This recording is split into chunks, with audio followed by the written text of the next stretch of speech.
はい、趣味でいじる車とかを動画で残していくチャンネル、エンジョイカーライフ東京です。以前の動画で自分の1973年式ポルシェ 911T をレストアし、半年以上かかって完成したことを動画で紹介しました。先日車を引き取り、この日は天気がいいのでシーボニアマリーナまでドライブに行ってきました。このように日に当たった屋外での撮影は今日が初めてです。塗装はかなり綺麗にグリーンで塗られています。個人的にはこの前からのルックスがお気に入りです。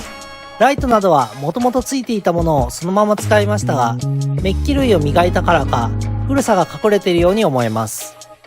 ホイールもフックスのものがついています。どうやら前のオーナーがどっかのタイミングで交換したようです。またその他のメッキ類についてももともとはかなりくすんでいたのですが、かなり綺麗になっています。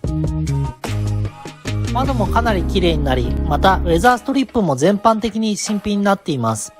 内装についてはまた別の動画で紹介しようと思います。天井もポルシェ独特の曲線を描き、綺麗に塗装されています。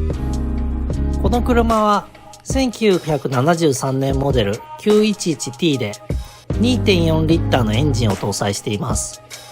また車自体は中古並行で今から30年ほど前に日本に入ってきているようです。日本に入ってきてからは複数のオーナーの手に渡り、自分の前のオーナーはかれこれ5年以上所有し、日常的にかなり頻繁にドライブに出かけているようでした。しかしながら完全密閉された車庫ではなかったためか、塗装がかなり悪い状態でした。エンジンは 2.4 リッターで、この初期の空冷ナローポルシェの中では排気量が大きい方で、この少し前までは 2.0 リッター、2.2 リッターと徐々に排気量が拡大してきていました。1974年以降からビッグバンパーというモデルにモデルチェンジしていますが、そのタイミングから 2.7 リッターとさらにエンジンが拡大していきます。個人的には 2.4 リッターのエンジンはカミソリのように勢いがよく吹き上がり、そのフィーリングが好きです。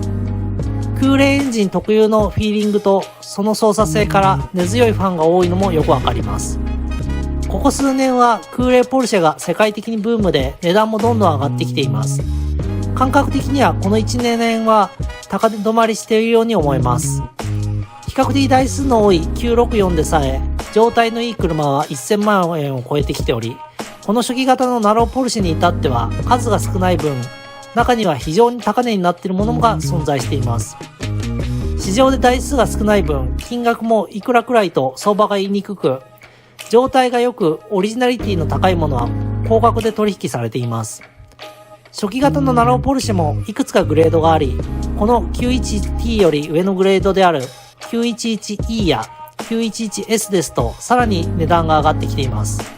また1967年から数年にわたって少しボディの短く、その年代のショートホイールモデルも価値が出てきているように思えます。一方で同年式でも912といった356時代からのエンジンを乗せている廉価版のモデルもあり、気軽に空冷ポルシェを味わいたいという意味では、まずは912から始めるというのもいいかもしれません。廉価版だからこそ良くないからということはなく、912には912の良さがあります。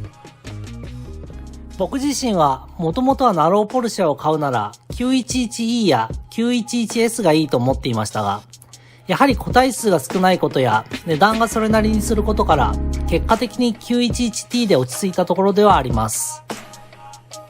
実際はサーキットに行ったり、東名高速でスピードを出すといった趣味がない限りは 911T でも十分楽しめることがよくわかりました。